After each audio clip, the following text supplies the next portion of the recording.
Thank you for joining with us in the book of Esther, and we're going to be looking into chapter 5 of Esther. You know, this entire theme of the book of Esther is all about God's perfect timing. And as far as God's timing is concerned, we don't always think God has perfect timing.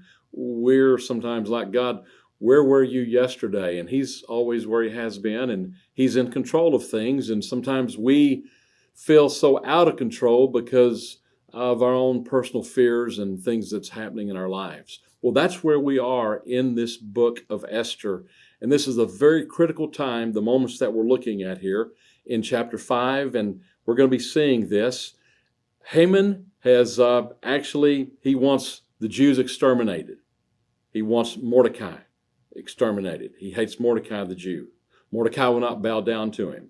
And so Haman worked out a plan to where he was able to go to the king, and he was able to get an execution plan set up for the Jews, and it ended up to be, there's about almost 12 months before it actually happened, so he's happy, and Esther doesn't know that's going on. She's inside the palace where it's safe. She's not hearing all of the things that's happening outside.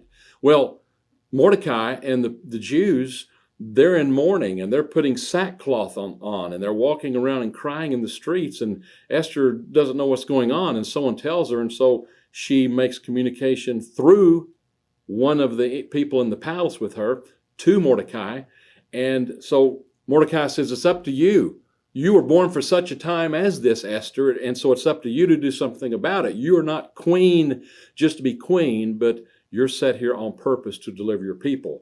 So she sets up a plan, and she tells Mordecai, here's what you need to do. For 3 days, and spread the word with all of our Jewish kin that we need to fast, and I'll go before the king in 3 days. And so this is where we are, and they've been fasting for 3 days, and we're going to pick up reading in the first verse of Esther chapter 5. And we read it, and here it goes.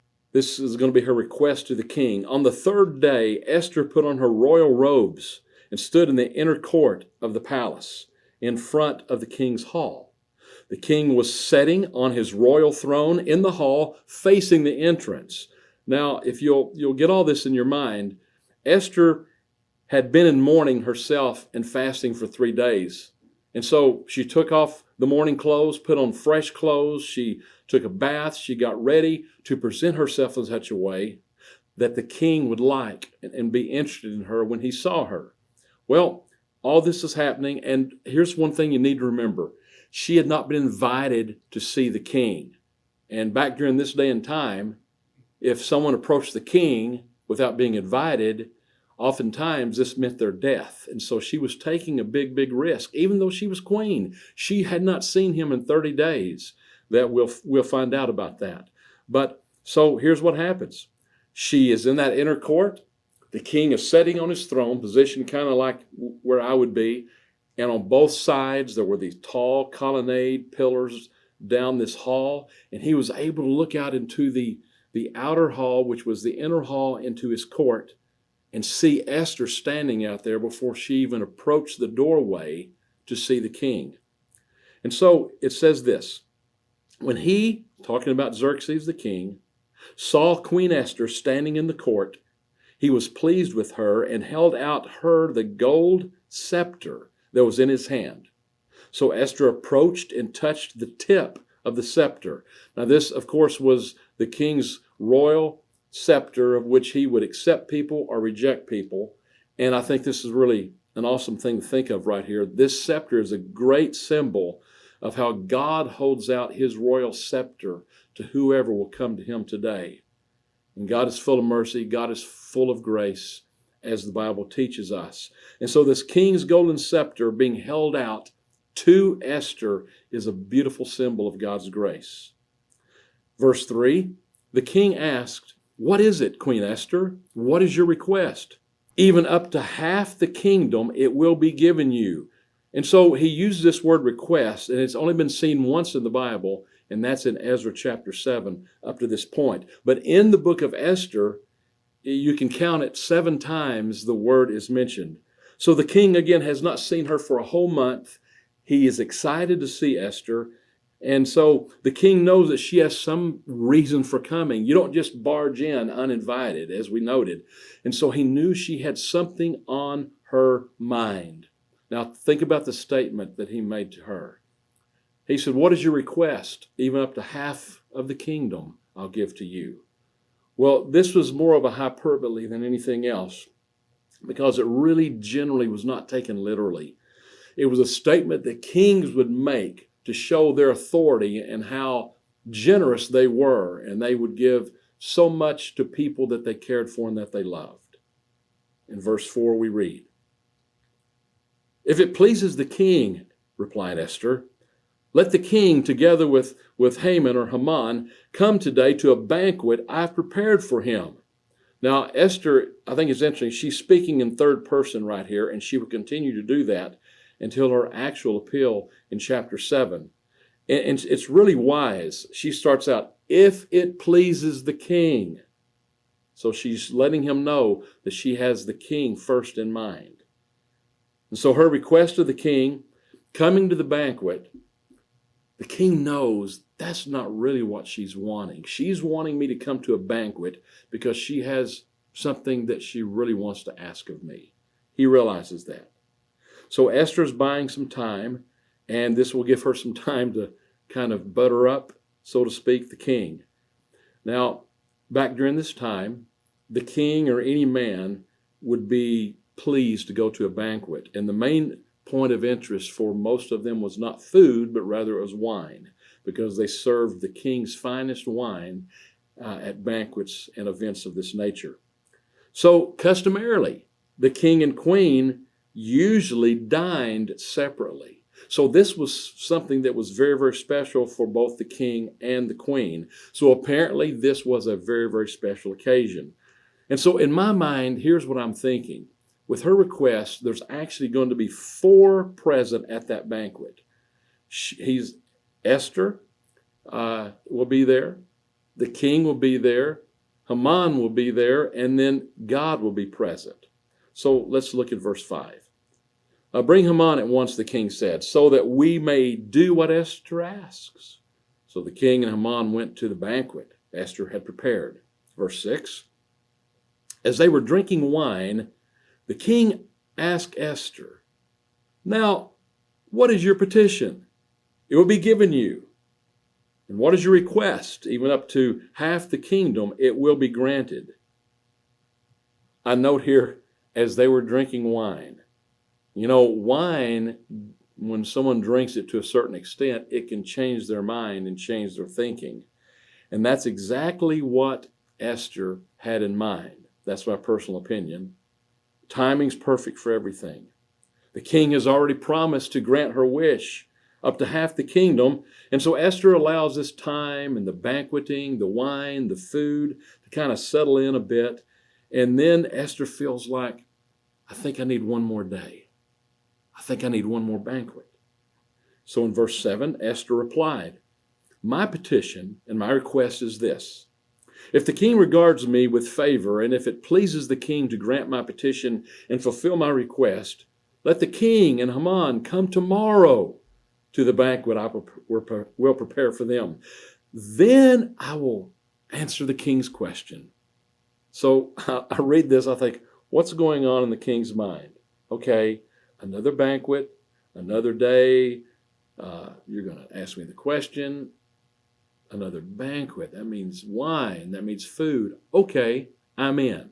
And so he was gladly wanting to please Esther on this entire thing. So Esther wants to keep the king with anticipation, great anticipation. And perhaps the king would have a difficult time sleeping that night. I don't know. But here's what we read in verse 9.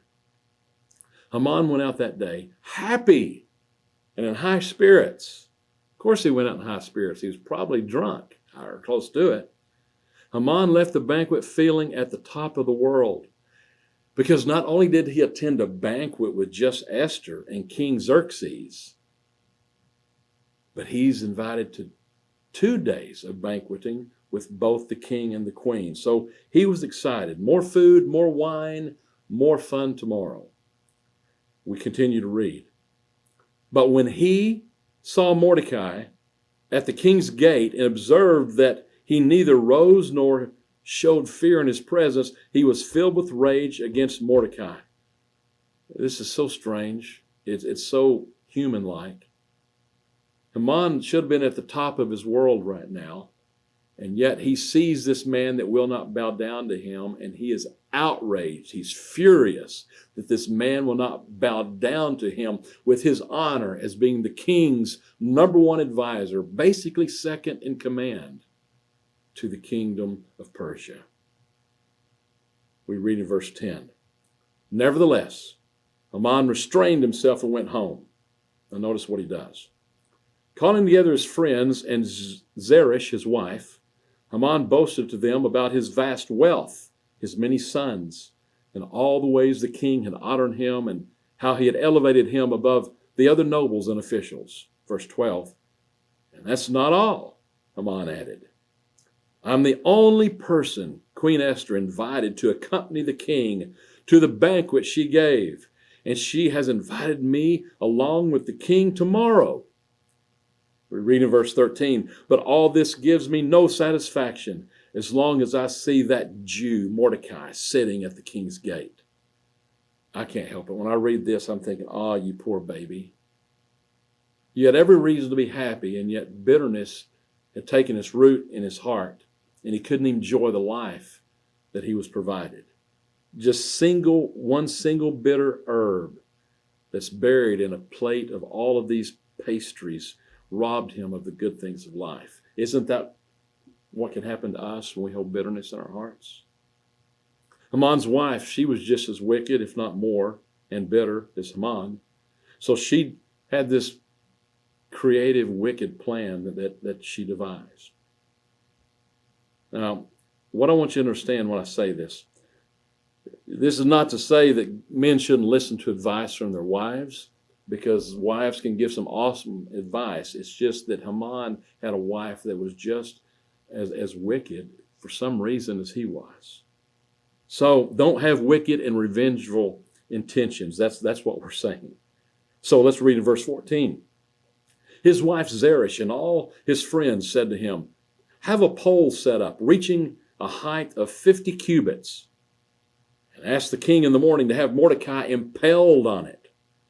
Then go with the king to the banquet and enjoy yourself. I read that and it's unbelievable to me, unbelievable. Because they have so much bitterness and hatred, and they're so deranged in their thinking that you want to put someone to death just because you don't like them, just because they will not bow down to you, just because of hatred. I see that as the epitome of godlessness. That's what we find here. Set this pole up, 50 cubits. That's 75 feet high. That's over 7 stories, high above all the city for the people to see. You know, usually, as we'd mentioned earlier in this study, kings, especially in the Persian Empire and nearby places, would oftentimes impale people to display their enemy's death on a pole. But generally they would kill the person and then impale them on the pole. Not a very pleasant thought. And Darius, the father of Xerxes or Artaxerxes, whichever name you want to call him, at one time, history tells us that he had 3,000 of his enemies impaled on poles. So this was a common thing. We read, ask the king in the morning to have Mordecai impaled on it. I mean, it just seems so casual. And then go enjoy your banquet. It's kind of hard to imagine, isn't it? Well, this suggestion probably delighted Haman, and he had the pole set up. So here we have the partners in crime. They have this plan. Now, I want to give you in closing some verses from the New Testament. And they're found in Galatians chapter 3, verses 13 and 14, and they're about our Lord Jesus Christ. It says, Christ redeemed us from the curse of the law by becoming a curse for us. For it is written, cursed is everyone who is hung on a pole. But verse 14 reads, He, Christ, redeemed us in order that the blessing given to Abraham might come to the Gentiles, that's non-Jews, through Christ Jesus, so that by faith we might receive the promise of the Spirit. So Christ became a curse for us on a pole, on the cross. If you'll join with us next time, we're going to see in chapter 6 that Haman is going to get it. What's he going to get? Well, don't miss our next study.